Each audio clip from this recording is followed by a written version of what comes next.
If I Ran the Circus by Dr. Seuss.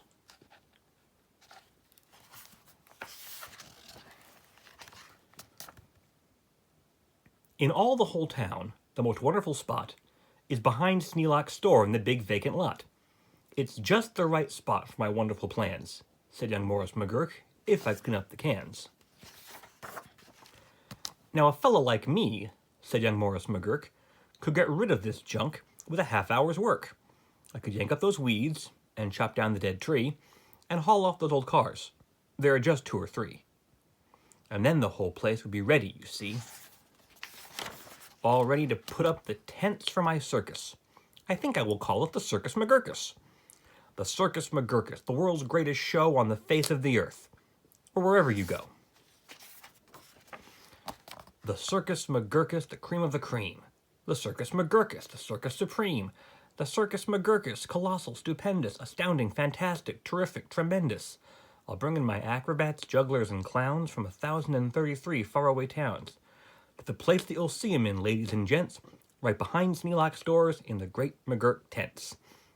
You don't suppose old Sneelock will mind when he suddenly has a big circus behind. After all, Mr. Sneelock is one of my friends. He might even help out doing small odds and ends. Doing little odd jobs he could be of some aid, such as selling balloons and the pink lemonade. I think 500 gallons will be about right, and then I'll be ready for opening night. What an opening night! What a night! What a night!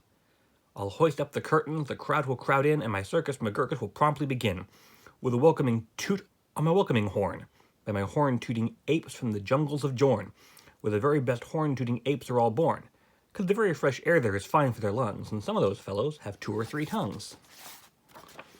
This way, step right in. This way, ladies and gents. My sideshow starts here in the first of my tents. When you see what goes on, you'll say no other circus is half the great circus the Circus McGurkus is. Here, on stage 1, from the oceans of Ulf, is a sight most amazing, a walrus named Rolf, who can stand on 1 whisker, this wonderful Rolf, on top of 5 balls, 2 for tennis, 3 golf. It's a marvelous trick, if I say so myself. And on stage number 2, here is something quite new. From a country called From comes this drum-tummied Snum, who can drum any tune that you might care to hum. Doesn't hurt him a bit, 'cause his drum-tummy's numb. And you'll now meet the Foon, the remarkable Foon, who eats sizzling hot pebbles that fall off the moon. And the reason he likes them red hot, it appears, is he greatly enjoys blowing smoke from his ears. Of course, pebbles like this are quite hard to collect, but Sneelock will manage somehow, I expect. After all, Mr. Sneelock is one of my friends, and I'm sure he'll help out doing small odds and ends. And on stage number 4, see the Willy Walloo, who can throw his long tail as a sort of lasso. With a flip of the hip, with a tail of his kind, he can capture whoever is standing behind. He can capture old Sneelock. I'm sure he won't mind. Now here is a hoodwink, who winks in his wink hood. Without a good wink hood, a hoodwink can't wink good. And folks, let me tell you, there's only one circus with wink-hooded hoodwinks, the Circus McGurkus.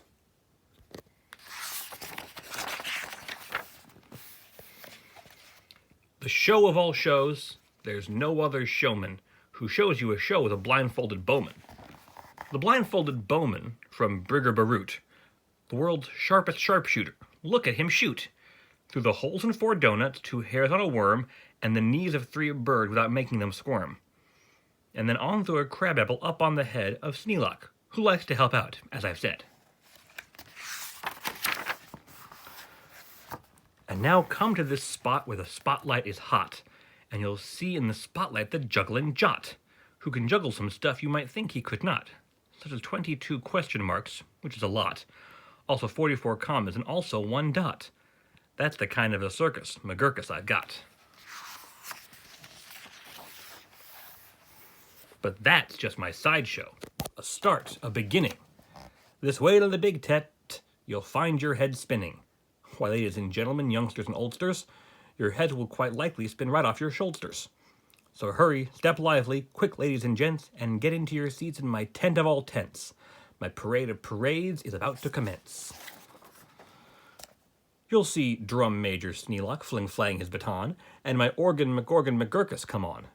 with its hot steaming pipes of gold brass-plated tin, snorting all sorts of snorts in a bumbling din. That is a super stupendous, stupendous, stuporious. And when I play Dixie, please join in the chorus.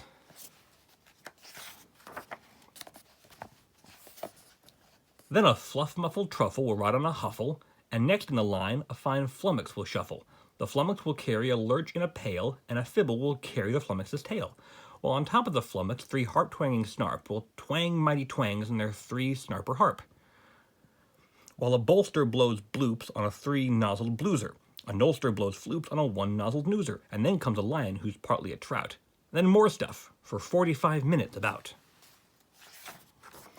And then behind them, while everyone stares, come my to and fro marchers, who march in 5 layers. The fros march on 2s, and the 2s march on fros. Don't know how they do it, but that's how it goes. And now comes an act of enormous enormance. No former performers perform this performance. This stunt is too grippingly, slippingly frightening. Down from the top of my tent like greased lightning, through pots full of lots of big sticklebush trees, slides a man. What a man! His roller skis. And he'll steer without fear. You know at a glance that it's Sneelock, the man who takes chance after chance, and he won't even rip a small hole in his pants.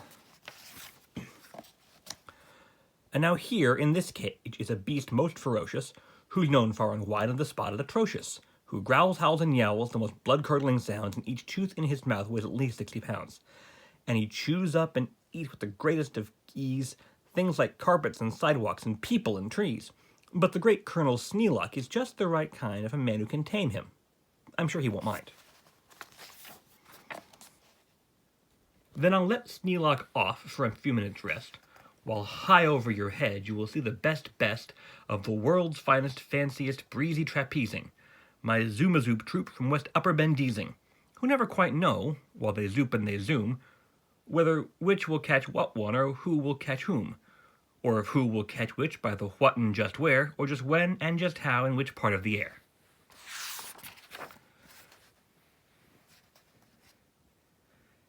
Aye, what a circus, my Circus McGurkus. My workers love work. They say, work us, please work us. We'll work and we'll work up so many surprises, you'll never see half if you had 40 eyeses. And now again, Sneelock, brave Sneelock is back, risking life on my patented life-risking track. While the speedsters I call my colliding collusions race round in swift cars called abrasion contusions. And Sneelock just lies there, not one bit excited. I know he won't mind. He'll be simply delighted.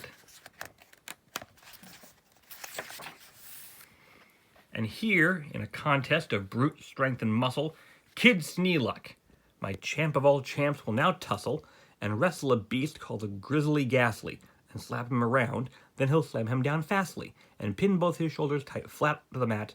Kid Sneelock will love it, I'm sure about that.